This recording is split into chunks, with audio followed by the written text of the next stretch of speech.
Hello, this is Neil Cole, the author of It Belongs in a Museum and a Doctor Who collector and curator of the Museum of Classic Sci-Fi in Northumberland, UK. You're listening to the one and only Doctor Who Collectors Podcast. Keep collecting. I certainly have. Larry, it's Fraser. And you use, they all say, who is Doctor Who? Where is he from? What does he do? They wonder who is Doctor Who? So I ask you, who's Doctor Who? Welcome back to the Doctor Who Collectors Podcast, the podcast that explores the exhibited world of Doctor Who collecting and all kinds of Doctor Who merchandise, and sometimes just Doctor Who. Brought to you in part by Forbidden Planet and Bags Unlimited Incorporated. I am Larry Van Mersbergen, your host, and I have been a Doctor Who collector since 1981, which makes 43 years. Welcome to our 81st episode, celebrating Doctor Who collecting and much, much more. I was lucky enough to open up one of the first Doctor Who stores in Chicago that exclusively served Doctor Who fans. We actually visited fan clubs. And that was the beginning of a great success of this little company back in 1984, November of 1984, called Bundles from Britain, which was coming up now on celebrating its 40th anniversary of its founding. And we're hoping to have a special panel at Chicago TARDIS this year. We're hoping that my longtime partner there, Gene Smith, will join us for a celebration of this company and what it led to along the way. And of course, this wonderful little company that I thought was so insignificant that no one would remember it is mentioned in a book called Red, White, and Who, The Story of Doctor Who in America. You can find it on page 384. What an amazing thing. Still blows me away to this day. You can get a link to buy this book at the front page of our website at DoctorWhoCollectors.com. We do not make any money on this book. This is just a service to help you get a hold of a copy. All right. We are part of the Direction Point Network podcast here. You can find some great podcasts on Doctor Who at directionpoint.org. And if you host a Doctor Who podcast, or you're thinking of hosting a Doctor Who podcast, why move forward without the help of a network? So join today. There's no cost to join. And you can join the ranks of great podcasters such as The Time Streams, Police Box in a Junkyard, the Doctor Who Target Book Club, Doctor Who Literature, Traveling the Vortex, Time Ram, and many more. For more information and to fill out the online form, go to directionpoint.org. And whenever I talk about links, I include this in every episode. So if you've heard this before, you can skip ahead. But anyway, if you're new to the podcast, because you can start anywhere, you don't have to start at the beginning. You could start here at 81. No problem. Two great resources for our collectors are posted here, including timelash.com, and underneath that, the TARDIS Library. Create a free account to keep track of your books, your Betamax, your vinyl records, everything except magazines, pretty much. And find out what printings you have and create want lists and links to Amazon and eBay. What a great resource. We send our thanks to Mr. Dan O'Malley, who keeps that site free with advertising. If you need to do some more in-depth research, back in the day, you had to buy one of these little mini telephone books. And if you need to know what a telephone book is, okay, I'm sorry, I kind of dated myself there. But anyway, there are these very thick books from Telos Publications called Howe's Transcendental Toy Box. Well, books become outdated, new editions came out, and so finally it went to the web. So all you have to do is go to doctorwhotoybox.co.uk and visit David J. Howe's Transcendental Toy Box online. I am glad to be a contributor and editor of that website, and it's a wonderful place to find just about everything you can find for Doctor Who. Great resource for collectors. So if you're also looking for great Doctor Who items at great prices, I would say you could look no further than DoctorWhoStore.com. It's in the name. That is Alien Entertainment. My good friend Gene Smith owns that company and works out of Lombard and Chicago, so they have what you need. Always running sales. A lot of stuff from the original Bundles from Britain inventory, which is really quite something. You can even select free pickup from the store if you want to avoid those shipping charges. So there you go. The Lombard location is usually open Wednesday through Saturday, but call first. Go to alienentertainment.com just to make sure. We're getting into convention season, so they do shut down for conventions. But you could also visit their large booth at Chicago TARDIS. So make sure you visit there. That's one great place to see almost everything they've got. And if they don't have it, they can always go get it for you because the shop's only a couple blocks away from the hotel. You can also find some great stuff at Forbidden Planet. And you don't need to go to Forbidden Planet. You can go to my website at DoctorWhoCollectors.com, select Doctor Who merchandise links, and purchase through our own store. We get a small commission on each sale. You check out at Forbidden Planet, they ship it to you, and then they send us a check, and that check helps keep us on the air. Our eBay store, of course, our eBay store is currently closed for convention season because we do take our books on the road, and we want to make sure that we don't sell something that should be sold online. So we will get that store reopened probably in a week or so. All right. We've got, don't forget, of course, Who North America. We can't forget them. My friends Keith and Jenny, great folks. You can find them at whona.com. That's WHONA.com. And they've got a lot of great stuff there. Don't forget our good friends across the pond at the Who Shop in London. And you can find them at thewhoshop.com. Of course, on our website, in addition to all the podcasts posted on our website, we have also the complete guide to classic hardcover books. These are the books published by Alan Wingate, Longbow, and W.H. Allen from 1974 to 1988, including all known reprints and a good price guide to help you figure out what you should pay and what you should not pay for a copy of the book. All right, what is going on? I'm going to start with Chicago TARDIS today because that's coming up in November, even though this podcast is dropping 1 week before Oktoberfest. I will get to that in just a moment. But Chicago TARDIS 2024 is set for November 29th to December 1st at the Westin Hotel in Lombard, Illinois. Join us for a celebration of their 25th anniversary of this convention. So there you go. Lots of anniversaries. Also, the 25th anniversary of Big Finish too. So then you'll have the Big Finish Island in the dealer's room, all Big Finish, including Jason Hay-Gallery, the CEO, big boss of Big Finish. A lot of guests here, so I've got the complete guest list so far, although this still is expanding as I'm talking. So first we start with 3 doctors, count them 3. Paul McGann, number 8, Sylvester McCoy, number 7, and Joe Martin, of the alternate universe there. Joe Martin's first Chicago convention. So there you go. Also, to match that 3, we've got something for the Blake 7 fans out there. 3 Blake 7 actors, Jan Chappell, Brian Croucher, and Sally Nivette. 3 of my favorite people. I can't wait to meet them. Also, as I mentioned, of course, Jason Hay-Gallery, and he's bringing over a few people as well, including our good friend Sadie Miller, the daughter of Elizabeth Sladen, and she will be there. Also, Sonny McGann, and yeah, you heard that right. That's Paul McGann's son. He was on Big Finish.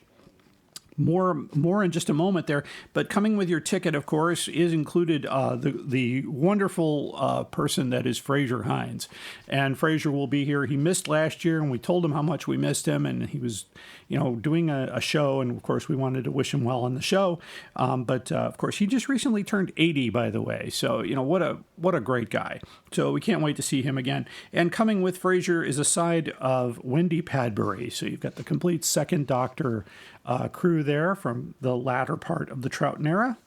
So, also just added recently is a wonderful, wonderful young woman, Daisy Ashford. She's the daughter of Jeffrey Beavers and the late Carolyn John, who plays Liz Shaw for Big Finish. We tried to get her on the show last year. We were unable to contact her, but I will try again.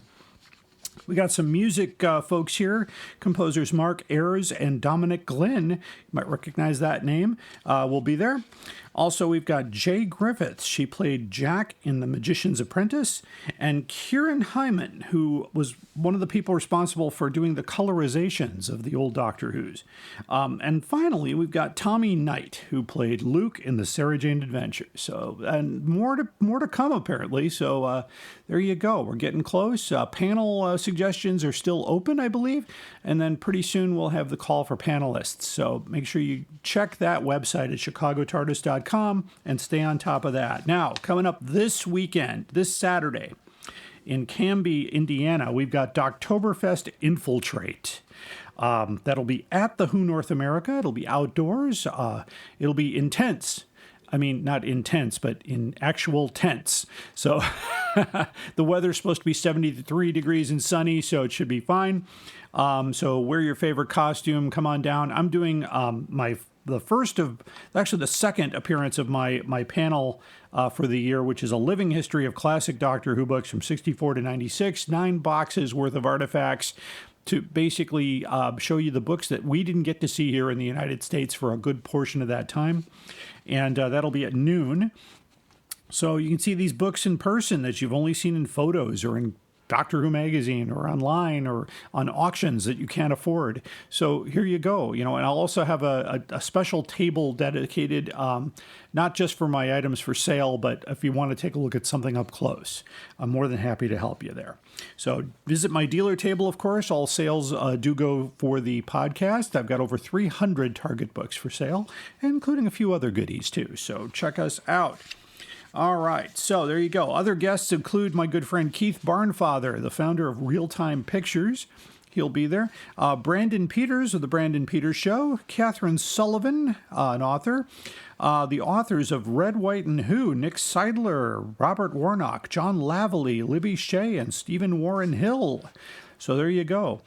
We also have Mark and Dina Dooley of the Hoosier Network. Nicholas Crone, who's a writer, director, and actor, and D&D Balloon Twisters will be there too. And don't forget Kevin Lyons of Custom Toys. What a show. So join us this Saturday. There is no cost to go. We just ask that you buy a t-shirt to help support the costs and, of course, support our dealer tables and, of course, buy some things from the Who North America store. What a wonderful place to be. So join me this Friday and Saturday, or this Saturday, I should say. I'm arriving Friday, but it's on Saturday, starting at 10 o'clock in the morning. All right, see you there. Excellent. Now, coming back to rumors and myths, I'm going to be talking about a little bit of that in my time in this episode, but one of the big rumors that I always get is that, hey, I've seen a third printing of The 10th Planet in hardcover.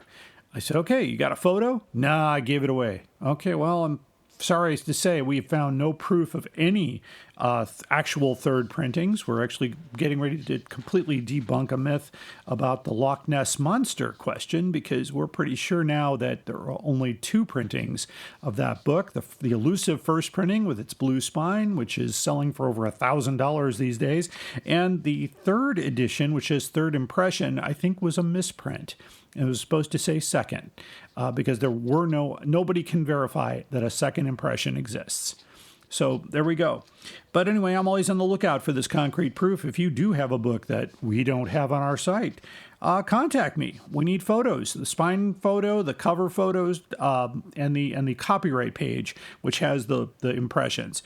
So just contact us at DoctorWhoCollectorsPodcast@gmail.com and put hardcover found in the subject line so we don't send it to spam. Target books. I gotta be careful. Whenever I say Target books, Tony Witt appears, but nope, it doesn't seem to have worked this time. But anyway, this podcast does buy job lots of Target books. We buy 20 or 30 or 50 or 100, but we pay $2.75 per book, including shipping. That's our final offer price. And we will, if you want to get rid of them and you don't want to sit with them on an auction site and you're asking too much money and no one's buying and you just need them gone, then contact me. Just email me with a list, condition and photos. And if they're junked, I'm not going to pay $2.75. I'll pay $1 a book if you just want to get rid of them. But we do turn them. I do check to see if I need them in the collection, and then we do turn them around, and we use the money to pay for the podcast. So it's your way of helping us out. There we go. So just do that, and we can take care of that. So here we go. Okay, on today's show. Got an exciting show today. I'm speaking with the curator of the Museum of Classic Sci-Fi in Northumberland and the author of a book called It Belongs in a Museum. Neil Cole will be on the program today. I also want to thank our patrons. If you want to see exclusive material, including special video content, our number one video requested, of course, is the Peter Purvis interview, which still is one of the best interviews we've done in this podcast. Go to our Patreon page and subscribe at the $15 level. Even if you subscribe for $15 and leave, that $15 helps our podcast. So that we really appreciate that. You can go to patreon.com/Doctor Who Collectors Podcast, or just do a quick search on there and you can find us. You can support us, of course, on our podcast provider, Podbean, and that's drwhocollectors.podbean.com, and you can patronize us at any level you feel comfortable. Our theme song is Who's Doctor Who, performed by Fraser Hines, composed by the great Barry Mason and Les Reed of Tom Jones fame. Of course, Jimmy Page is on this recording as well, so what a great deal. You can hear this podcast almost anywhere you get your podcasts, including Apple Podcasts, Pandora, iHeartRadio, Podbean, Spotify, and many more. You can find this podcast pretty much anywhere you get your podcasts, and we are a Direction Point Network podcast. After this small break here, we're going to have My Time, and then followed by our main story, and of course, the most outrageous offer. Stay tuned. Traveling the Vortex. Are you ready to embark on an epic journey through time and space? Join the thousands of Whovians around the world who've discovered Traveling the Vortex, the ultimate Doctor Who podcast for die-hard fans and curious newcomers alike. Every week, we dive deep into the Whoniverse, discussing the episodes, theories, and hidden gems. We dissect the Doctor's adventures, share behind-the-scenes stories, and explore the legacy of this iconic show. Traveling the Vortex brings fans together, fostering a global community of Whovians. Whether you're a fan of classic or new Who, there's something for everyone. Join us on this incredible journey as we unravel the mysteries of time and space. Don't miss out. Subscribe to Traveling the Vortex today on your favorite podcast platform. Traveling the Vortex. Your ticket to adventure awaits. Traveling the Vortex is a proud member of the Direction Point Podcast Network. You're listening to the Doctor Who Collectors Podcast. Keep collecting. Hi, I'm Juliet. And I'm Nathan. Experience Doctor Who from the very beginning through a classic fan's eyes. And through the eyes of a new Who fan. Reminisce and relive those classic moments with Nathan as he offers fun insight. Or experience them for the first time with Juliet as she dwells on social issues, history, fashion, and the size of a flashlight. We're the Time Streams podcast. Find us on Spotify, Stitcher, or Apple Podcasts. You're listening to the Doctor Who Collectors Podcast. Keep collecting. It's my time. And welcome to My Time. Glad to talk to you today. Anyway, I'm going to talk quickly about Target books and myths and rumors and things like that that expect to affect the sales of Target books. Of course, most notably, and everybody knows about this, except for the people that are still pushing this, there was a big controversy surrounding the Wheel in Space. The Wheel in Space probably had about 30,000 copies printed. We can guess that only because previous issues that year were also put out at the same level. So, and then for some reason, I don't know when this happened, but somebody put out there that there was a factory fire and over half the books were lost. And of course, the price went up. And I just saw a price for £49, which is about almost $60 for a copy of The Wheel in Space, which is absolutely, unfortunately, I can't quite call it outrageous yet because it has not come down. Well, we know, based on fact from very credible people like David J. Howe that there was no factory fire. I mean, we're talking the author of the Target book who did thorough research. There is no factory fire. So there's no reason the book shouldn't be more reasonable. I mean, I'm not saying it shouldn't be $15, $20. That, I can see that. But not 60, 70, 100, 200, whatever has been coming out. That's just absolutely crazy. So, I mean, also, I don't know if you knew this too, but I've also seen it applied to the Target book, The Invasion by Ian Marter, because it kind of looks like Wheel in Space. And so they said, oh, that must be the book that was in the fire. So that one is also going for a lot more money. Now, the Wheel in Space hardcover is not going for crazy money. So apparently the fire didn't affect that, even though it was printed in the same place. So I don't know. I mean, I'm just kind of scratching my head. Myths and rumors can really hurt Doctor Who collectors, because if somebody says half the stock was lost or burnt, that's going to make the other half gone. Now, there are some real stories. The Dalek suits that were made way back in the 60s did suffer a fire, and only a handful are out there. And so those are selling for premium. I don't blame that. That's definitely the case. That did happen. And you know what? Not to say that does occasionally happen, but it didn't happen in this case. So, I mean, I'm just hoping that I can appeal to folks out there who listen that this is not the way to go. Don't buy into that. And I always try to educate as I go along. I often get ridiculed or trolled or whatever the case is about, no, there was a fire. I'm like, well, were you there? Did you witness it? Did you take video of the event? Could you share that with us? Is there any kind of news story? I searched for a news story that would have been newsworthy. Factory fire destroying books. Absolutely nothing. So, I'm just going to say, let's stick to the truth. And that's, basically that should be a line for everybody. Stick to the truth about especially your item. I'm still, we still have books out there that are selling for way too much money, but hey, that's the way it goes. Sometimes, and I've been through this before, a seller can demand whatever they want. So as long as somebody pays it. If you don't pay it, they can't demand it. So that's always the case. Keep negotiating, keep trying to push for a better rate. Not too crazy. I mean, don't get, to the point where it's $1. I'm like, it's not $1. It's going to be at least 10. No problem. So just be vigilant out there. Do your best. If you need help, contact me. All right. Anyway, thank you for listening. That was my time for today. After a quick break, we'll get to the main story here and our most outrageous offer. Stay tuned. The Vervoids are probably the best dirty joke in Doctor Who. They're hermaphroditic plants. A lot of plants are. So there you go. It's based on science. No, they'll ship anything. There are probably 11 and handle shippers out there. You just have to drill a hole where his mouth is, and you're all set. He needs the room. I've seen it in pictures. I'm not saying you're not a fan. I'm saying you don't know what the fuck you're talking about. Doctor Who gives a drunken Doctor Who podcast for the end times. You are invited on an adventure across all of time and space, in a completely random order.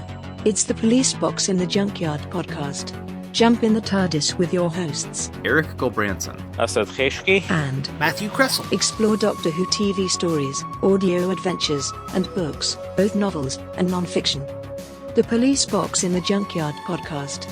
It's the entire Whoniverse on shuffle.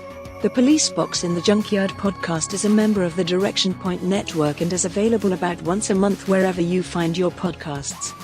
You are listening to the Doctor Who Collectors podcast. Keep collecting. Up there is the scanner, those are the doors, that is a chair with a panda on it. Sheer poetry, dear boy. And now it's time for the main story on the Doctor Who Collectors podcast. There are collectors out there, and there are collectors out there. Usually with a capital C. So my next guest is one of those collectors. He has a museum of classic sci-fi items that include over 200 original props and artwork from TV and film located in Northumberland. and the author of a new book called It Belongs in a Museum. Small world, Dr. Jones. Too small for two of us.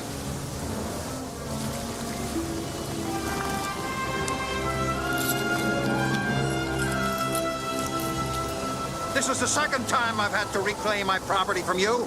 It belongs in a museum. So do you.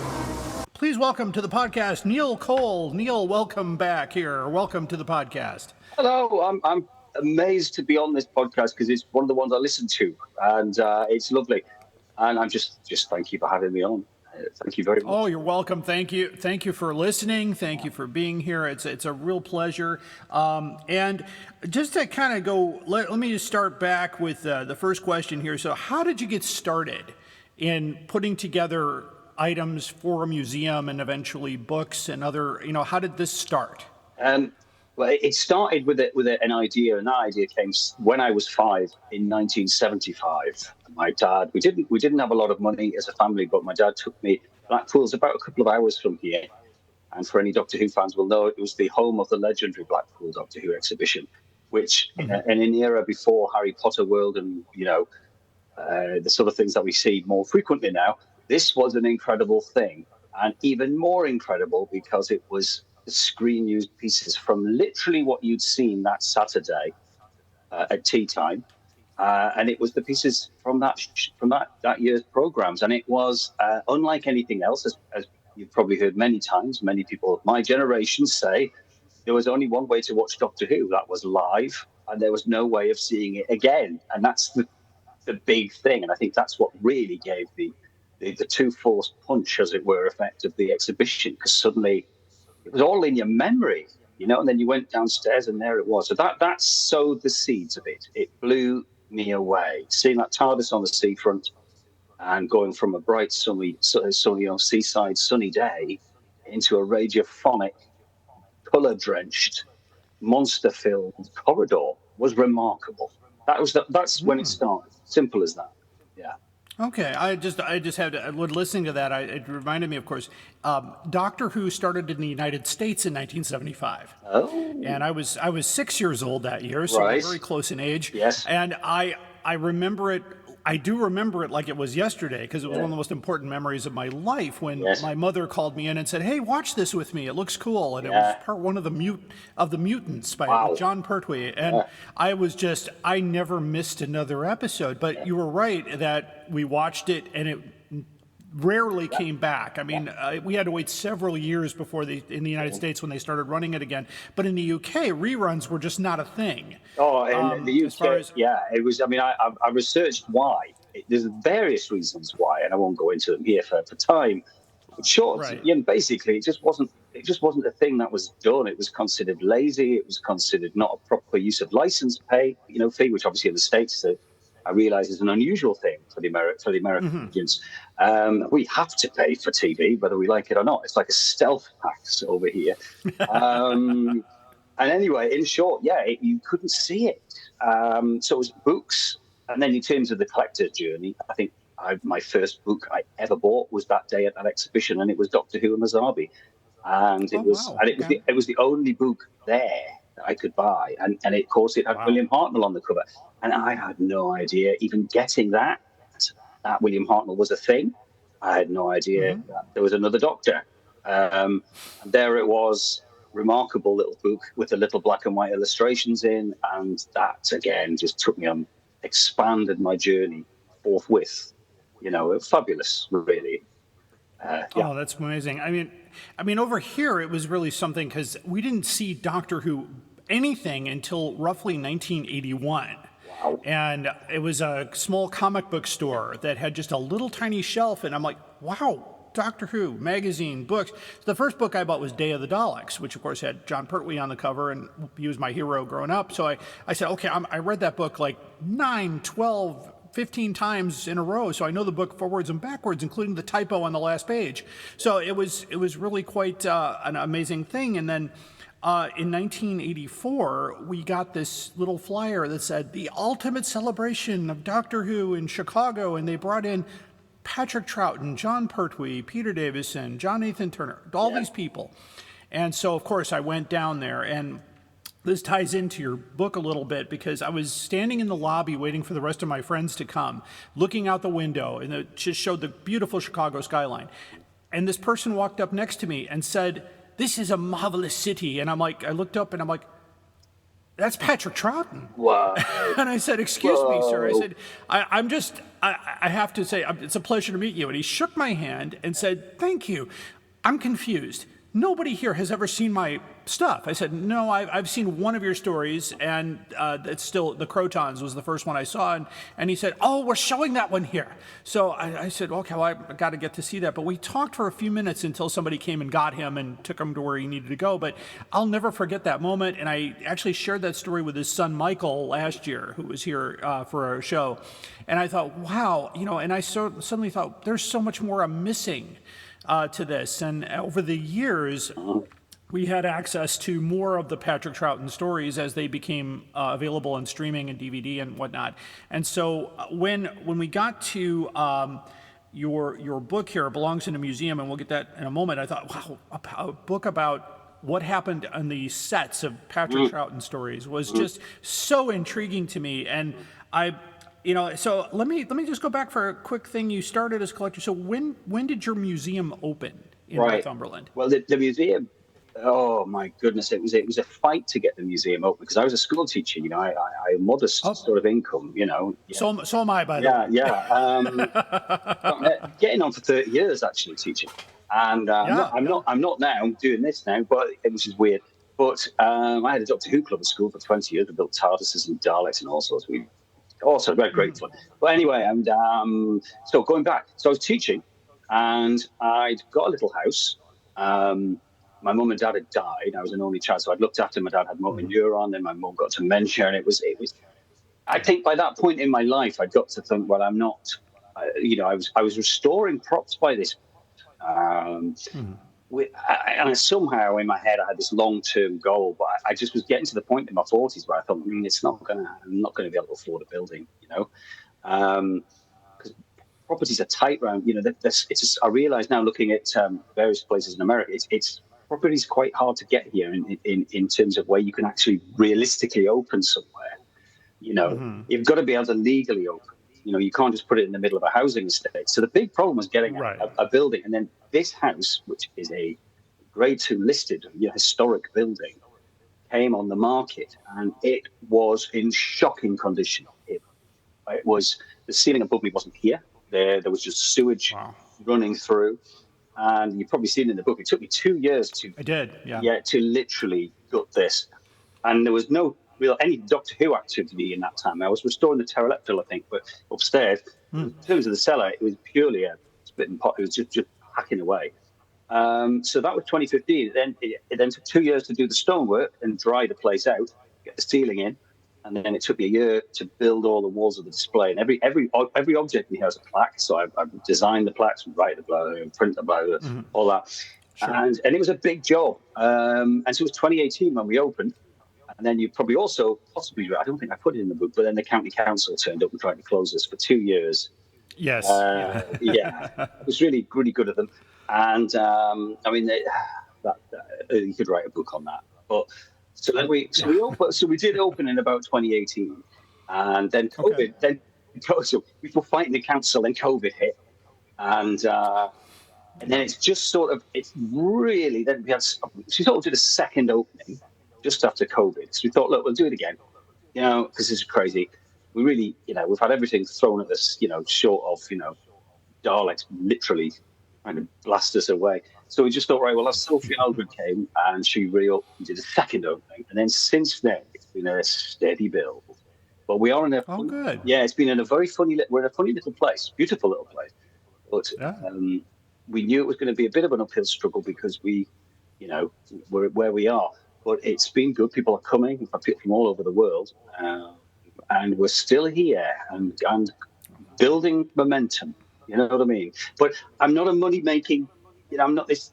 I was a teacher. Right. I mean, I'm not a businessman, and I try to... I do still do talks to children. I work with autistic children still a couple of days a week. And basically, I try to keep the prices down. I want this accessible. You know, I was a kid from modest income, and I want everyone to be able to come here. This is not a sort of. I didn't register it as a charity, which I could have, because I thought, no, I'm not curing cancer. I'm not, saving animals. Right.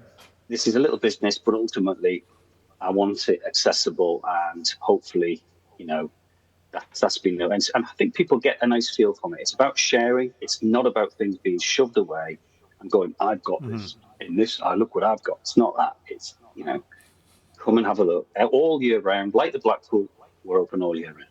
You can come and see a bit of Classic Who, and you can get it all year round. That's the objective.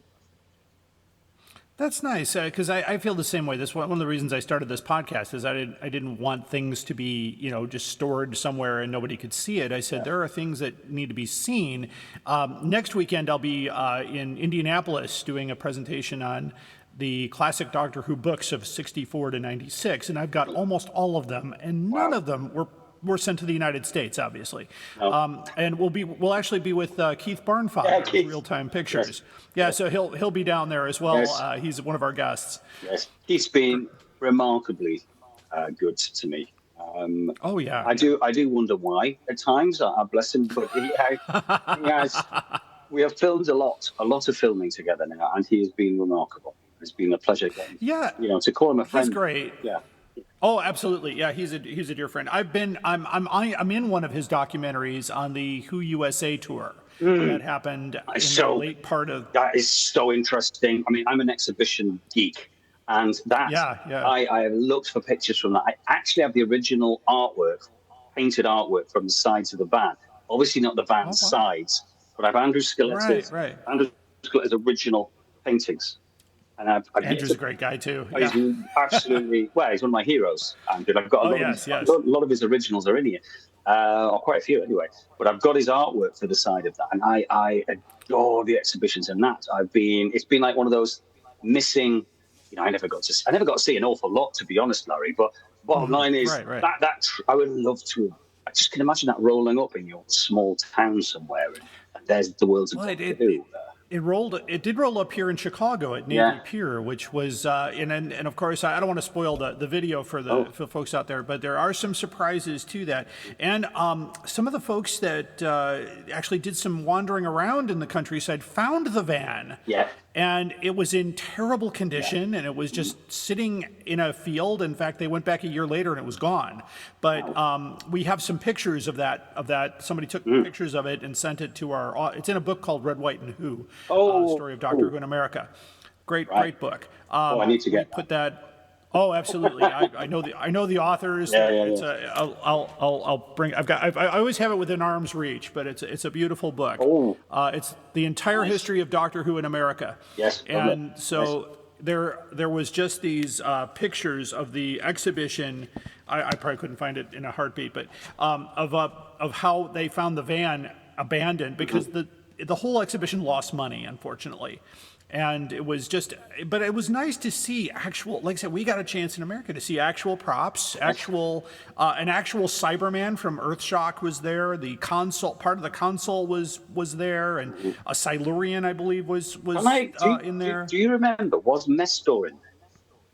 No, I don't remember Nestor at Chicago. Right. I think that is possible that it appeared in other cities because they tried to mix it up a little bit here. I've had mixed reports that Nestor, who's now in here, but I've always wondered, was he in there or not? And the other one, I know there was a Cryon. Was there a Cryon in there? I think there was a Cryon. That went with the Cyberman and the Cryon because that was really close to that. I'm trying to remember because that was a long time ago. Gosh, 1996. So I remember I owned a Doctor Who shop back then, so it was my interest was into that as well. But wow, what a and of course I started a shop because I had accumulated so much that I said, wow, we've got to open up a store and. Eventually, it did become very successful. My partner was Gene Smith. I don't know if you know Gene Smith. He runs Chicago TARDIS. He's the president of Alien Entertainment. one of the biggest Doctor Who stores in the country.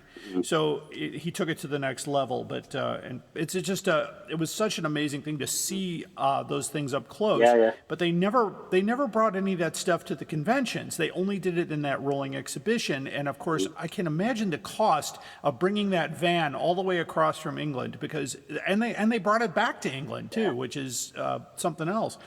Let me just ask in your prop world here, what was the most exciting find that you have? Ooh, that's a good question. It's been such a long journey now, but I can certainly tell you, with the piece that I was the most delighted with.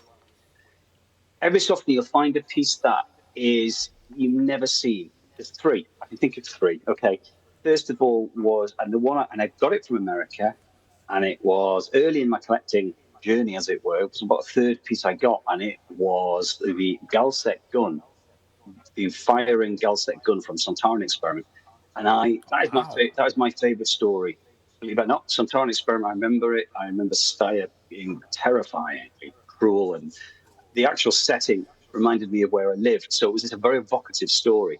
And it was basically, yes, it was Steyer, it was the Galsec gun, and it's metal. Oh, wow. And it had lost its plastic shroud. So it didn't, that's what I think had put people off the scent.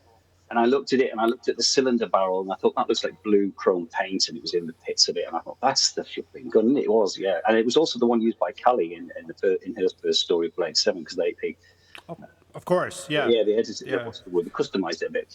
And then the second one, it would have to be probably getting the pterodactyl from Bonhams. I remember when I bought that, it was in terrible condition, the surviving pterodactyl. And that was that's the biggest restoration I've ever done. And I think the feeling of knowing, I loved that story as well. I thought the Visitation was a fabulous little tale. And I remember thinking, me too. Yeah, and I thought the aliens in it were just, at the time, in 82, those were such good creatures. I don't think Doctor Who had such a good quality monster for some time. And then to really lodged in my brain. And so to get that. And the third one, I would say, was recently when Mike Tucker, at the end of the little event we had up here, he gave me this brown box. He said, this is for you to restore for the museum. And it was the Scarrison. And it's the actual hand puppet of the Scarrison. And that's on my kitchen table at the minute. I'm restoring that at the minute. I should have brought it down here. Sorry. Oh, it's okay. Yeah, no problem. But that was, and I got as many people as I could at the event. I said, come the car, come and look at this. And, and it was like, where's the Scarrison? And I mean, it's one of those things that it's rubbish, because it's the Scarrison. Yeah. But it's the Scarrison, so it's wonderful. So it's wonderful rubbish. It's not rubbish at all. But do you know what I'm saying? We know it's one of the most dodgy effects in Doctor Who history, the Thames. But you can see it as well. It's there. And that was like an amazing thing. So that's like having a member of the royal family in my house on the kitchen table. Everyone's looking at this really scruffy-looking hand puppet, and if anybody breathes, I'm like, don't touch the Scarrison, just leave it alone. Yeah. No, that's great. I saw a Loch Ness Monster, I think, when I was 7. So I was still, that's amazing. It's almost like the story when David J. Howe told me the story about how he talked to one of the set designers from the Mythmakers and said, oh, hey, you want the Trojan horse? I still have it in my garage. That's an insane piece. So he has the Trojan horse. That's incredible. And Andrew Skilleter got to draw that from the actual horse for the cover of the Mythmakers Target book. I didn't know. So so they actually have it. I'm like, so when I asked David Howe what his most prized thing is, I think it's the Trojan horse. I'm like, what do you mean? From Mythmakers, I have the actual Trojan horse. It's a little model. They put it, of course, on a scale and make it. I'm like, oh, that's amazing. I would probably saw one of my legs off to put that in here. Do you know what I mean? I mean, that is such a piece of history. Oh, and the other story, of course, I had Peter Purvis on the program about a year ago, and I asked him if he ever, he said, go ahead, please ask me about what I had. I said, okay, what did you have? He says, well, I had it, but I chucked it. I said, what's that? Well, when we finished filming The Celestial Toymaker, I said, hey, what are you going to do with that Trilogic game? And so they gave it to him. And so he had it set up in his apartment. He said, it was a really cool game. All the pieces were made out of wood and all that. It was just brilliant. I said, so what happened? He goes, well, as you know, a story later, I got fired from Doctor Who. And I struggled to get work. And so he went back to waiting tables, and every day he'd come home and sit in his chair and see that game sitting across here because that game is cursing me. So he picked up that game and he threw it out. The very next day, he got the call for Blue Peter. And that changed his whole career because he was on Blue Peter as a presenter for decades. Yeah. So it just, and he said he regrets it now because he probably could have paid for his retirement. Yeah, he still had that game. Yeah, it's quite simple. But again, like many props, and I teach drama at my high school, so it's I understand when you build something or you buy a prop, it goes in a bin, and maybe we'll use it again, maybe we won't. But if you're a television studio, you've got limited space. And I know that a lot of times they'll say, well, we're not going to keep this, throw it in the dumpster. And people do go dumpster diving and usually get lucky sometimes and find out, oh, it's in 2 pieces, but I've got this and I can match it to the screen. And that's, it's kind of a neat thing. The Doctor Who movie here in 1996, it was done here in America. They went in one day to look for the set, and the entire set had gone because somebody forgot to lock the warehouse. But the console room is in Indiana, so he won't say how he got it, but it's all there. But I know that's it's one of those things that prop collecting, and I know people that seriously get into it and really try to do that. I met a guy who had sonic screwdrivers from the series, and I thought, wow, I'm not supposed to have this, and I can't tell you about anything more about. I'm like, oh, well, okay, no problem. But that kind of leads us to the book. The first thing I noticed, of course, is you got Patrick Troughton on the front cover, but the title is from Indiana Jones. Yes. So, and I love that line because it's one of the best lines in the movie. Yes. It belongs in you belong. So do you, Dr. Jones. And I thought, what a great way to start that whole thing. And I as soon as I saw the title, I was like, I agree with that sentiment. Because these things need to be shared. It came about because of that sentiment. Because I exist in my own little way in the prop world. And I'm a serious prop collector, I guess. But I don't believe, I think particularly with Doctor Who, because of the way it was funded, because of the cultural significance in the UK, speaking from a point of view, I honestly really think this stuff should never have been sold. And I honestly think the BBC should have had a museum. And I say that to so many people. I shouldn't be doing this.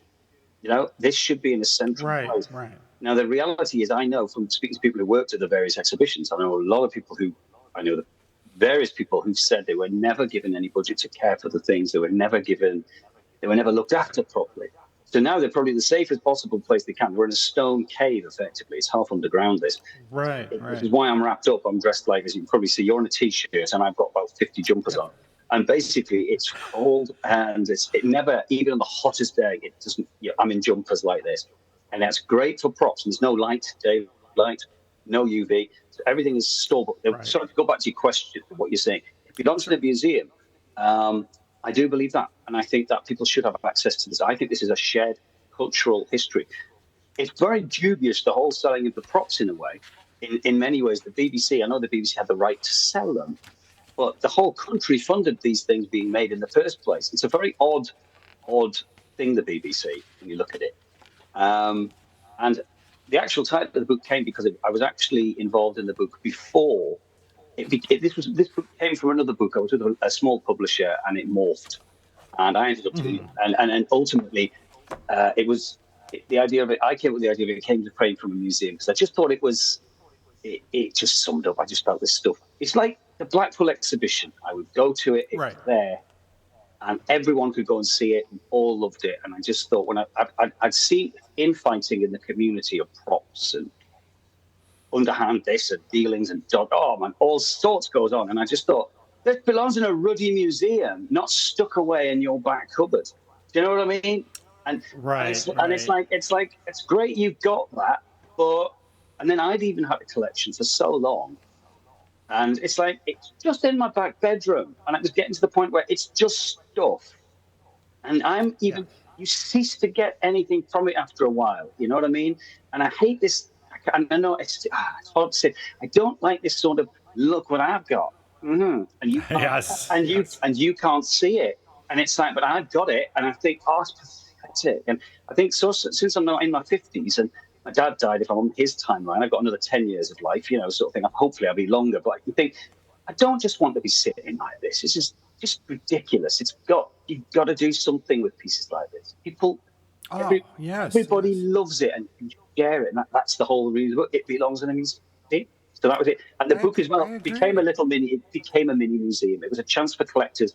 The reality is not every collector can do what I'm doing. It's a lot of effort. Right. So it's a typical thing. So I thought, well, okay, maybe this book could be a little sort of inter-museum, a sort of little museum in itself and that's why I reached out to different collectors and I said, look, could you share your pictures? And they were like, yeah, that's great. And we'll put them out. So we create a little, so at least people get to see them, not just on a screen, but they've got them in a hand in a book form at least. Do you know what I mean? That was the premise. Yeah. Yeah, sorry. That's an amazing thing because I recently it was about a month or two ago, I get this email from David Howe and said, hey, you probably have a lot of this stuff from Spirit of Light, from all the merchandise that we put out in the United States. I say, yeah, I've got almost all of it. He goes, well, we're doing a new Blu-ray release, Doctor Who Blu-ray, and we want to include that on there. So could you please photograph everything you have and send it? So all my photographs are going to be in the next Blu-ray release. So because in the UK, this stuff never got sold to the UK. Yes. And that's, that's something I thought, well, I need to share that more. And whenever I do a convention appearance, it's usually, last year I did 60 years, 60 items.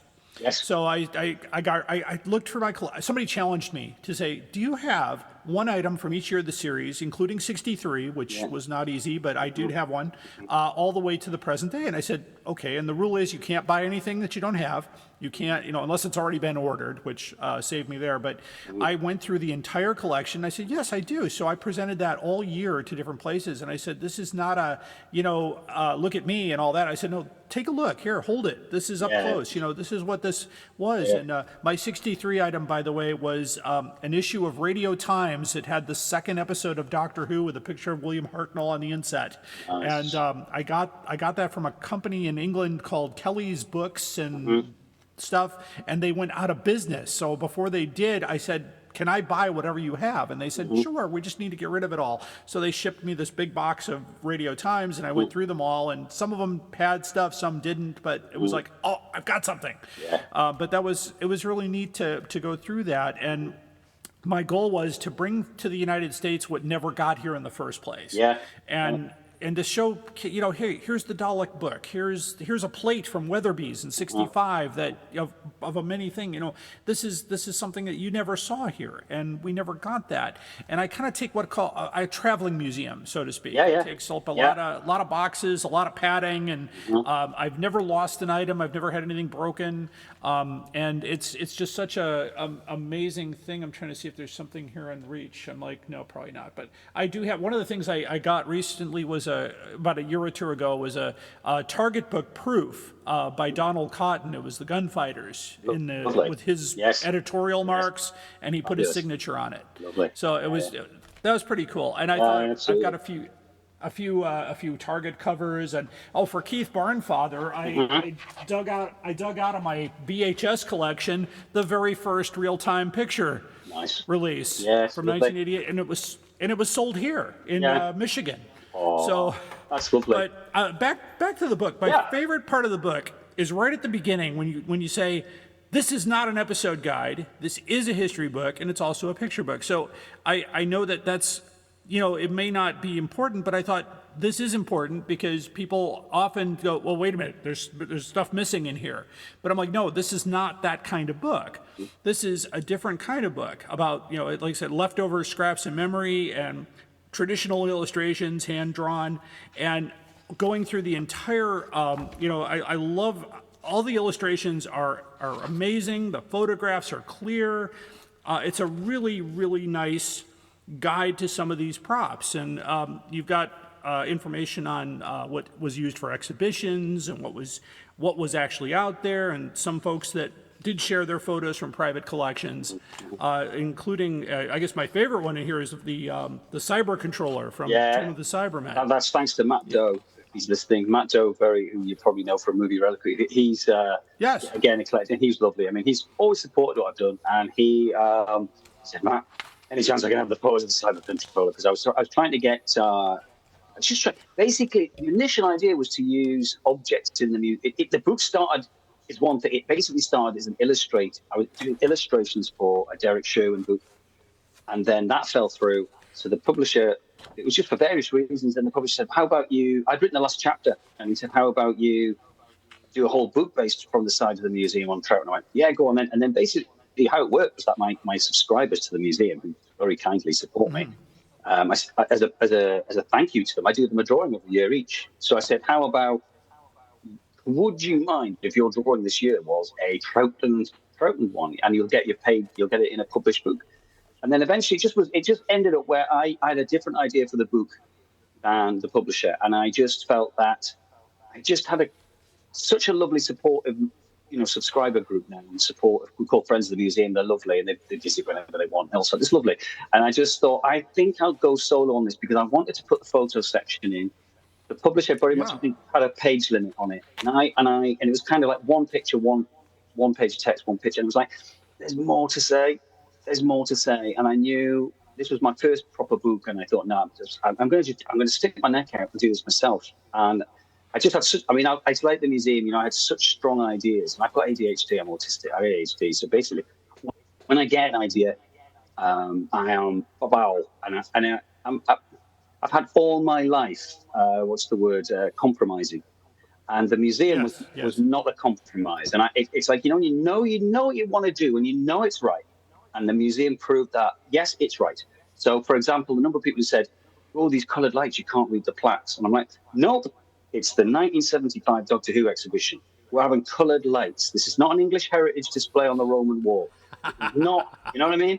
Doctor Who is primary colours, That's it. And it's slowly just thinking, no, I know this subject now. I know what I'm doing. And it's the same with this book. I just thought, there's a lot out there. And so the initial idea was to use objects in the museum.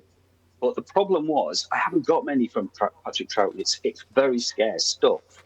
So I thought, no, but I thought, I can do this still. I just throw it open to collectors, and let's see if we can get everybody in. And then it becomes more of it gets that extra input in, which it did. The people like Matt were fantastic, because he gave me pictures of the Ice Warrior helmet as well. It was fantastic. Yes. And I think it makes it's a much stronger book because of it. Oh yeah, I was very excited because one of my friends here, Colin Young, who I've known for a long time, has a servo robot, and I knew that before, and I thought, I've never seen it, but here it is in the book, and it's that's glorious. And I think back to the Wheel in Space here, and I thought, only a few episodes exist of that. Yeah. What an amazing thing, and some of the items just in here, are the Quark's head. From it's rumored to be out there. There's a lovely Quark there, and that's another amazing Doctor Who fan called Connor Hart, who supports the museum. And if he's listening, hello Connor. But Connor brought all his collection. He has a huge collection of replicas and some originals now, and he made a Quark. And I thought, that Quark is so damn good. I know it's not the original, but if you want to see a Quark at the minute in the flesh, that's your best chance of seeing one. So I thought, I'm going to give it a plug, because I just think it did such a beautiful job. And again, he puts himself out. He goes to events and takes his stuff out so that you can see them, which is lovely. And the other favorite of mine is the Space Pirate helmet. Yes, because that looks amazing. Yes. And probably from a story that actually was kind of underrated, and of course doesn't exist except in one episode form, and which is strange considering that last season of Troughton seemed to get preserved, except for a handful of Space Pirates, the bulk of, and a couple episodes of The Invasion were not available. And I thought, wow, because that's basically how we got Troughton in the United States, was when they brought over, in '84, when they brought Troughton over, they brought all 10 episodes of the War Games and the Crotons and showed those on a big screen. Yeah. And we all got to enjoy it for the first time. And I've seen I've seen every existing Troughton that there is, and I'm looking at these items going, wow, this is really, really amazing. Yeah. And of course, and you're right, this was 1966 to 1970, and a lot of that stuff, if they did store it, it was stored in horrible condition, or it got broken as it was moved, or they thought, what is this? We don't need this anymore. Or or they deteriorate, props if it wasn't deteriorate. if it wasn't for the exhibition, one of the amazing things in there is the 2 cyber helmets I found. Yes, yes. I was, and the difference in condition. It shows you how one has been very carefully looked after, and one has been. It looks like it's been, in a football match as the ball for about 2 years, and it's and then problem with this book, and I did say I'd have loved to have done somebody did say, are you including all the surviving objects? And I went, oh my God, I'd love to, but I would never get the book done because, as happened with the Cyberman helmets, the second nice Cyberman, Bob Richardson, visited the Museum out of the blue. Now, he was the guy who ran and designed the Blackpool exhibition. So it was like a hero coming to the museum. We spent all morning going around here, and he was telling me what had been in Blackpool, what hadn't been. But he also said what happened to the props. He said, literally, we went down, we picked them up. They were wrapped in newspaper, shoved in tea chests, banged in the back of a van. And it's like, wow, it's like, so, whoa, really? And I can't, people sometimes say, would you bring the Cyber Scout? Often gets asked, would you bring the Cyber Scout to an event? And I'm going, I really can't, because it's like paper. The outer skin of the costume, it's covered in resins, and I've moisturized it and gone as well. But even just picking it up will make it go crick. It's like now, these are so fragile, these things. You've got to look after them. In the book, as I say, the two cyber heads are fascinating. Cyberman heads, let's say, are quite robust because fiberglass is just amazing stuff. I'll go ahead and just give everybody a sneak peek of what he's talking about here. But the two cyber helmets he's talking about. And I've seen some really good replicas, probably based on one of these helmets that looks really good. And of course, I've seen some cosplayers do amazing things. Cosplayers with cyber helmets. And just to me, when I saw the moon base at first, I thought, wow, what an amazing! I always thought that was a better Cyberman than what they did going forward, because it was more robotic and metallic and grating and a little more sinister than we get to Revenge of the Cybermen, and they're just having conversations, and their mouth is moving, and I'm like, wow, you could have used that model throughout, and it would have been really grating and really frightening and all that. And I thought, wow, what an amazing thing. And of course, as a collector myself, and when I looked at Target books, this always bothered me, because when Target books started coming out in the 70s, when they did Tomb of the Cybermen, they put the wrong Cybermen on the cover, not to confuse the reader. Yes. They also stopped putting doctors' pictures on the cover because they didn't want to detract from Tom Baker. Yes. So that you'll see all of a sudden no pictures of Troughton or Hartnell on any cover, but they also put the wrong. They had the wrong Cyberman on another book, or the Doctor and the Cybermen, or the Moon. They changed it completely so that there was.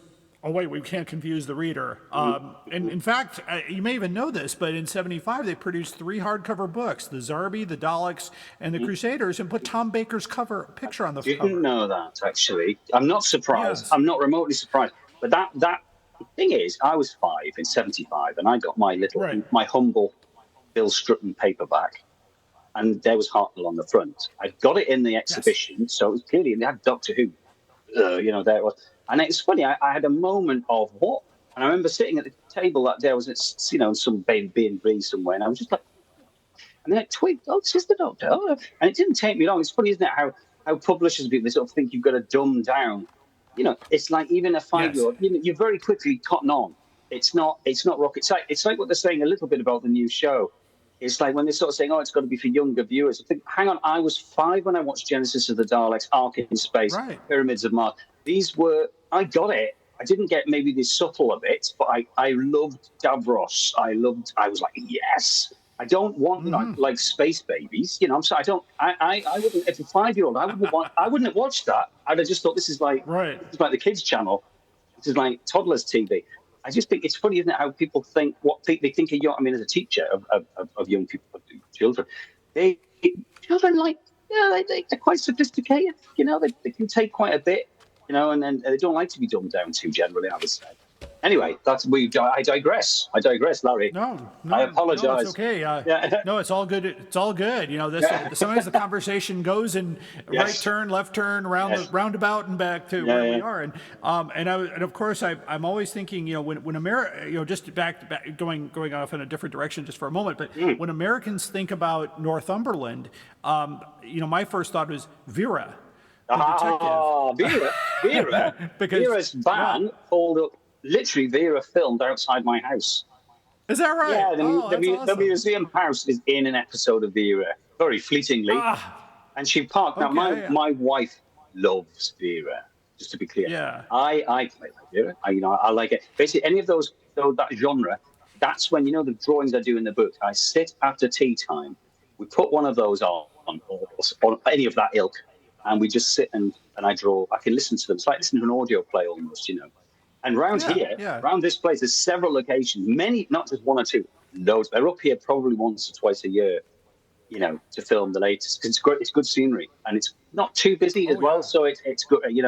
I could literally sit with you. If I was with you, I could literally go, yeah, that's there, that's around the corner, that's there. You know what I mean? That's great.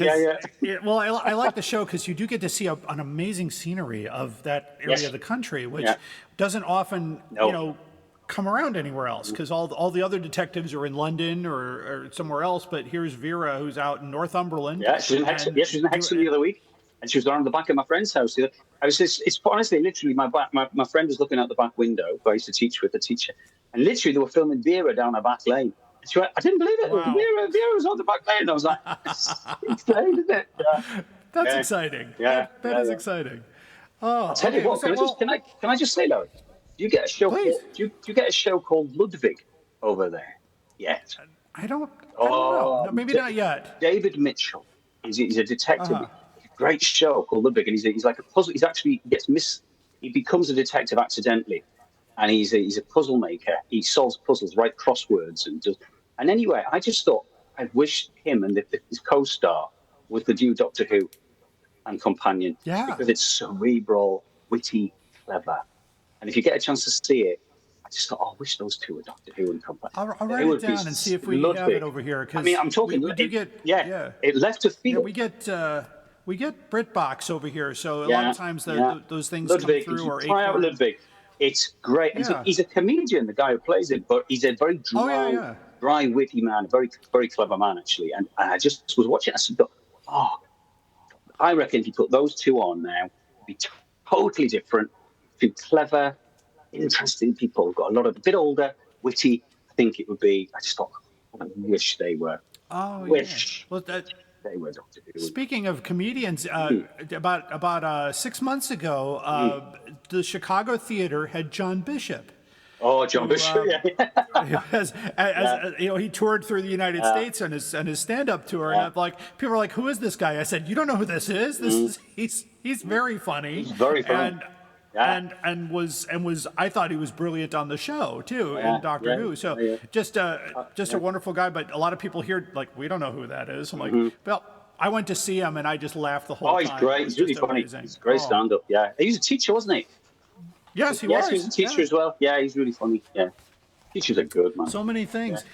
Yes. Real quick, you've done quite a few TV and media appearances. Any notable things? I know that we had your website up, and we'll have that link, of course, on our podcast page for our listeners here, so you can check out what Neil's doing there. But tell us about some of your more notable appearances on television. I've had quite a few. Yeah. No, right. To be clear, Larry and listeners, I don't seek this out.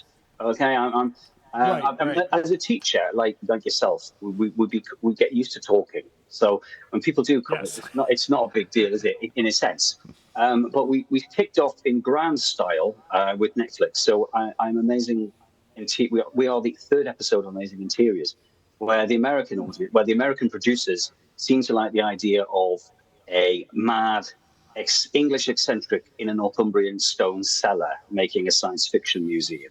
And I think the whole point of that show was that it was meant to be people were transforming their home into their passion project. Now, it ended up, because I got to know the production team really well, they were struggling to actually get people who did it themselves. So if you watch the show, there's some people who are clearly millionaires who've just had it done, Whereas I think, in a way, without blowing my own trumpet yet, I was there.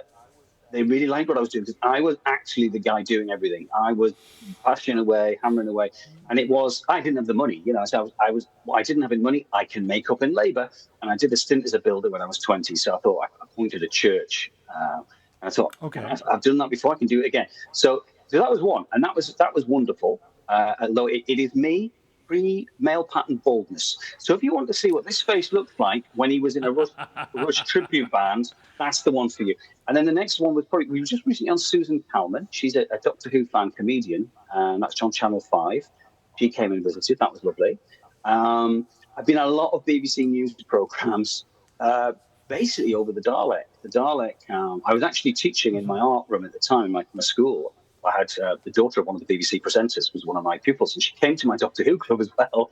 And so when the council kicked off about the Dalek, it was like, what on earth is this? What a load of waste of public money, basically. So I then had the BBC touring around. They basically said, don't worry, everywhere you go to these awkward people, we're going to be there filming it. And so you can imagine every time I turn up for a legal meeting, there'd be a BBC camera crew over my shoulders like, you don't mind if we film, do you? You know, because you've got nothing to be ashamed of, because clearly everything you're saying is so rock solid and brilliant, you're going to be fine. So there was a lot of things like that. And then, then I think the thing I'm most proud of, I'll be honest, is the real-time pictures released with Keith. I think yes. The behind the documentary that he made, it was Doctor on Display Volume 1. I am so proud of that, and very honoured and humbled that he thought I was worth. I thought I'd be an add-on, you know, at the end of that series.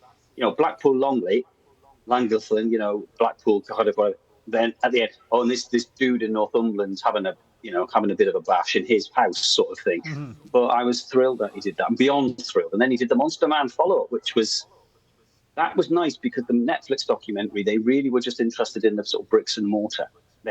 I made them include the science fiction, because it's like, no, the reason I'm doing all this is because of this. But what I liked about the Monster Man is that to me is the passion. That's saving these items. That's where my, you know, keeping these things going is you know, this is kind of, what's the word? You know, this is all an offshoot of the fact I just needed a house to put them in. Right. But without the props, I would have probably just been still in a smaller house and just, you know, without trying to be a builder every day. You know what I mean? It's that sort of. So I've been very lucky. A lot of appearances, and very, very lucky with that. Well, that's wonderful. Yeah, I do get calls for.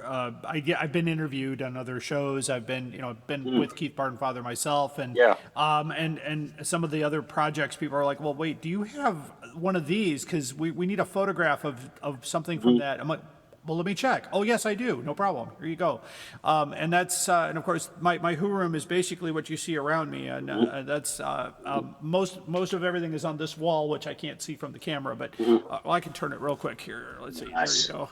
Nice. So that's the one wall there, and the other wall over there, some few Daleks over there, and all that. But it's just been a passion for me since '85 when I opened a store, and we basically got to take one of everything before we put it out for sale, and then just the search when I go online looking for, okay, I need to find this book, and I don't want to pay more than this for it, and then I get lucky every once in a while, or I have the reputation now of going, oh wow, I know what you're doing, and this is not about personal profit. It's I'm the not same. about.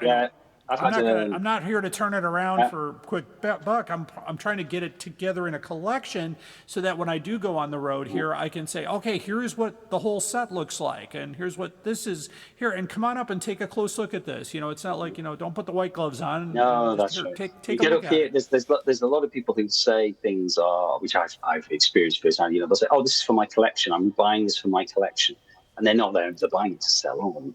And I think yes. People know I've had some lovely donations. Been very, very lucky. I've had Sophie Elder has been very wonderful, and and she donated some pieces, and also Graham Harper donated the lead cyber helmet from Doomsday here. So that's in. Nice. And I mean, again, I think he'd come around, he'd seen it, and then Margot Hayhoe, who worked on Doctor Who extensively, she donated her Triffid, which I restored. Oh, nice. And that took me 6 months of careful restoration, and that was the deal. She said, you can have it if you restore it. I'll restore it, don't worry. And presented it when she visited. I presented it, I showed it. So that's in here. So things like that, and I think it's because people realise I had a Predator head. The chap who plays the Predator, Alan White, not Alan White, he's the yes drummer. No, Ian White. Ian White.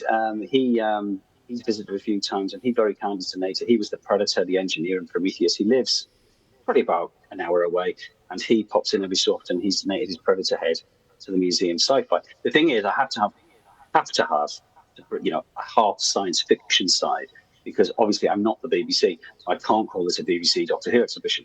So it is, right. It's 50-50. And that's no bad thing, because my second favorite show in the world is the original Outer Limits, the 1963 Outer Limits. I adore that show. And And I've got again, things from that show are absolutely scarce. I think they were. Oh, I know. Yeah, here for us in the United States, Battlestar Galactica from the late '70s was a huge thing, and I found a guy who has the actual Battlestar in his collection. That the model they used. That's for insane. The space scenes. With the little hooks on the top for the wire that they put down so they could hang it and move it along. And I said, wow, and the 70s were amazing with that, and just some great stuff. So, okay, well, as we kind of come to a close here, tell everybody here where they can find you online and where they can buy this wonderful book. Right, well, the book, it belongs in the museum, which I am very proud of. I think it is a good book. I think it's a good book. It's a better than a good book. It's a very good book. I do think so.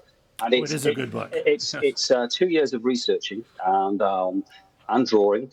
And volume 2 is on its way. I'm working for next year. But basically, where you can buy it, you can go to the Museum of Classic Sci-Fi.com, and you will find a page on there. And basically, to get it from me, mail order, you just need to email the museum, tell them you want it, and we'll send you the details.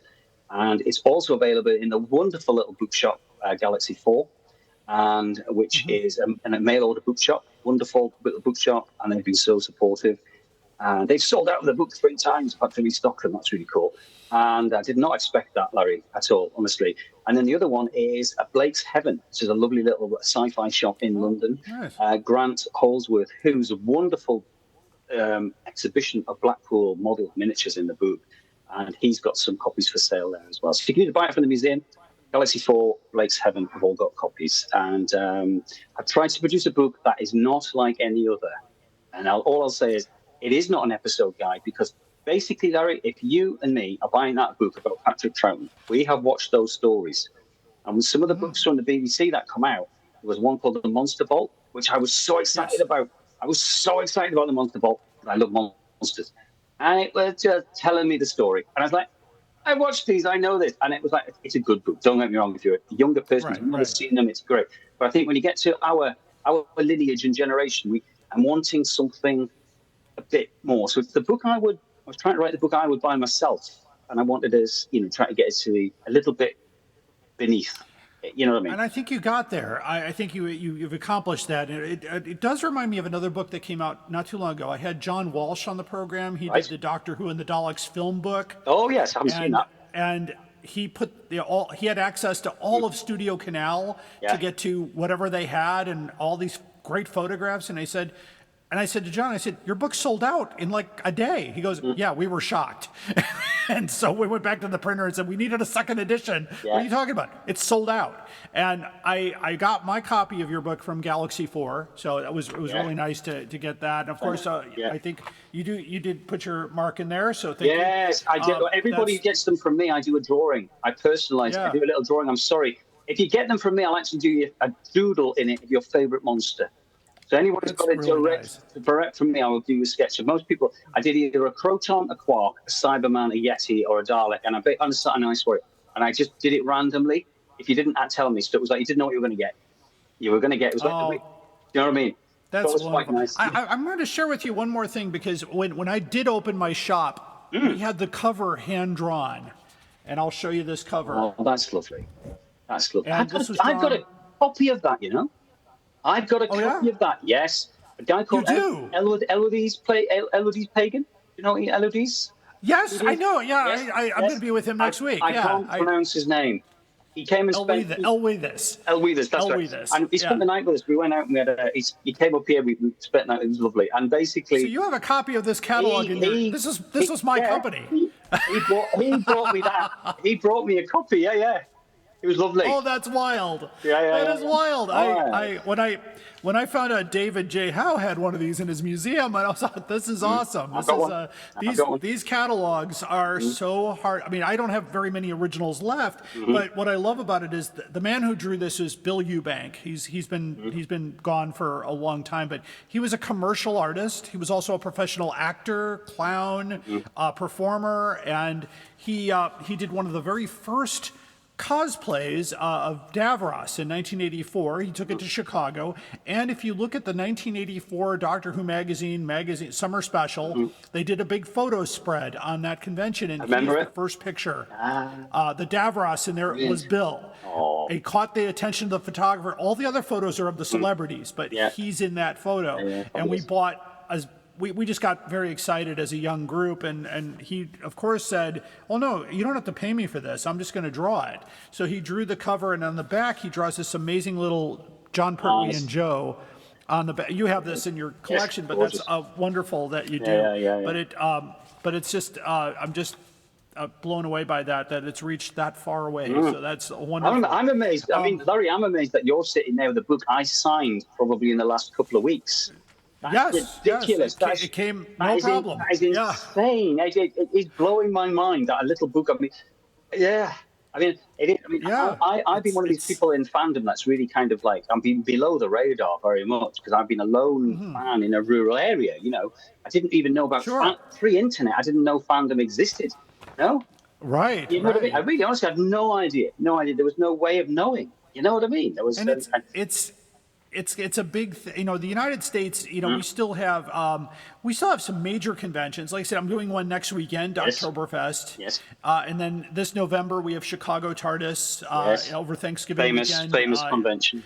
Yeah, very. My friend Gene has been running that for years, and of course we've got 3 doctors coming. We got Joe Martin, Sylvester McCoy, and Paul McGann. So it'll be a lot of fun.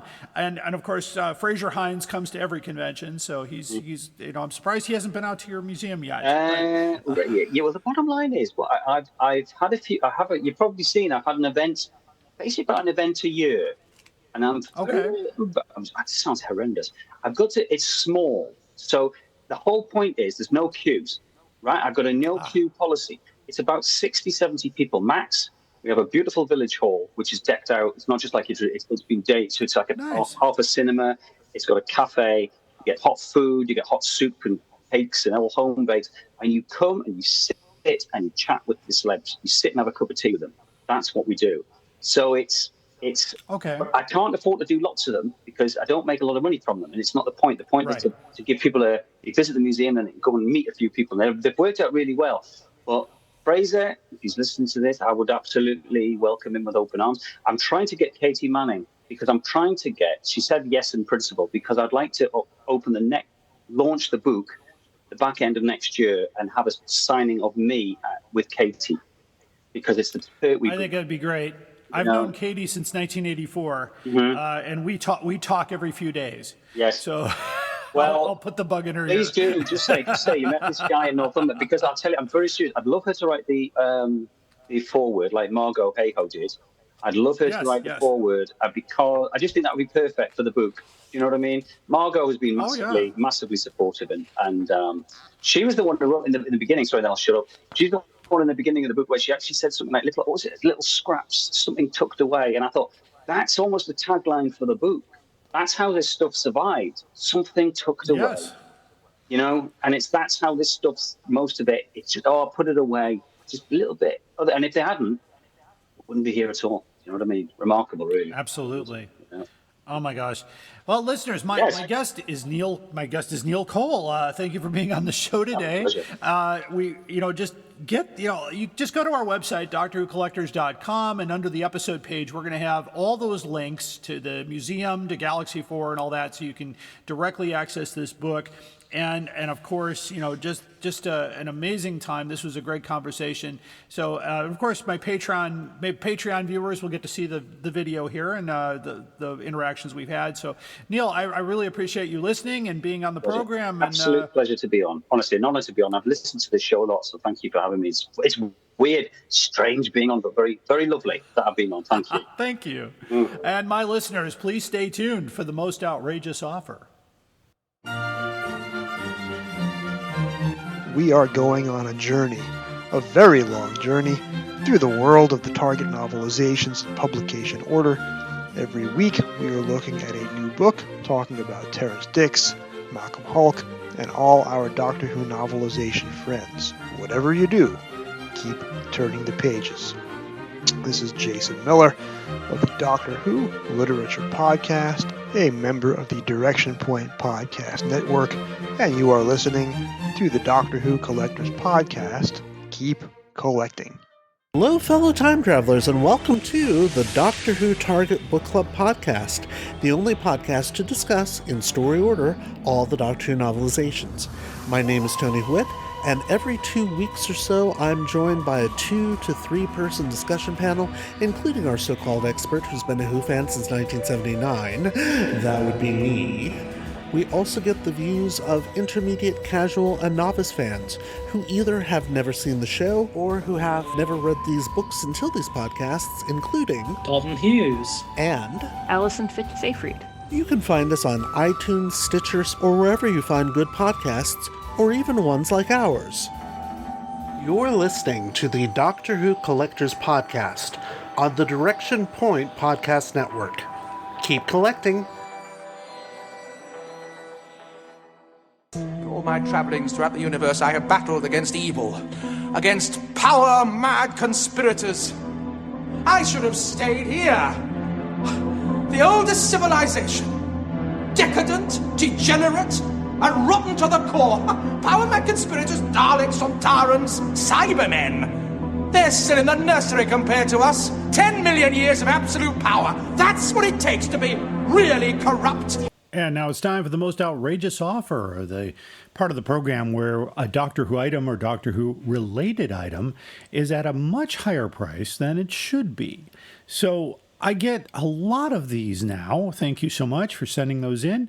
I look at every one of them. We try to make sure that it's actually a most outrageous offer versus an item that's actually quite hard to find and is just, we can't find it anywhere else. We have to be able to find one for significantly less. And in this case, I have no doubt this is a good one. Today we're talking about the paperback edition of Doctor Who, the Dave Gibbons collection. I remember the hardcover. I have the hardcover and I have this book. I have this one in my collection. It's a compilation of all the comics that he did from, Marvel Premiere and the Doctor Who comics all in one collection. Came out 2012. So IDW Publishing. So I found one here that was sent to me here anonymously, and we're going to take a look. So the company is DSM Books, Liverpool, United Kingdom.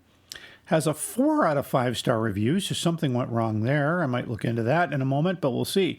They're asking, let's see, shipping to the United States is $32.62, and our price is $1,946.73. No idea why it's that much money, almost $2,000 for this book. It's not terribly rare. It says it's like new. All right, so not much here from the seller as far as why it's that much money. So we'll take it there. I've got screenshots and a link on the website here because sometimes they take it down, but I want to make sure you saw what I saw. So I did some checking here, and you can get the exact same book in actually better condition for roughly $41.38 from ZBK Books in Carlstadt, New Jersey. Free shipping for them. I found that one. There's probably several more out there, but I also went on to eBay and I found one for $12.99. So this is more of a reading copy. It's in a little bit, not so great a shape, but not too many on eBay, but nothing above $50, which I believe is, I think the cover price, that was the cover price for the hardcover. I know that, but okay, this does qualify. So if I look at this person's reviews here, let's see here. It's not going to let me do that. All right, let me check out DSM Books here. We're going to take a look right now. Not much here at all. They have no books in there. Let's see. Is there anything in their collection? They have a few books for sale here. I don't see anything that's crazy priced. A lot of stuff that's pretty reasonable, except for the Doctor Who items. So this must be a seller that thinks that if it's got Doctor Who on it, it must be rare. So there we go. So it's kind of crazy, but you can get this book for a lot less. And I think you can still get it on Amazon, for a matter of fact. I'm not entirely certain. I'm not going to do that search right now, but you can certainly do that while you're listening. This is crazy. It's a great book, by the way. Great stuff. I love Dave Gibbons' artwork, but there's no reason to pay $2,000 for this paperback. So I do declare this to be an outrageous offer. So that takes care of the most outrageous offer. If you have an item that you'd like to share with us here at the podcast, send us an email at drwhocollectors@gmail.com. I'm sorry, let me say that again. drwhocollectorspodcast@gmail.com.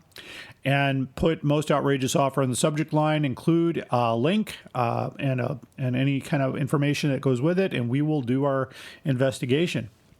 So there we go. And that concludes this episode of the Doctor Who Collectors Podcast. Thank you for listening. I want to thank my guest, Neil Cole. What a great conversation. And thank you for listening, Neil. I really appreciate it. And that was a wonderful thing. Make sure if you get to Northumberland, visit the museum. Coming up on the next couple podcasts here, we will have a deep dive into Doctor Who Print the Legend on paperbacks. And we'll be speaking with the current record holders, according to the Guinness Book of World Records, for the largest Doctor Who collection in the world. And many more to come as we get into convention season here. So stay tuned and keep collecting.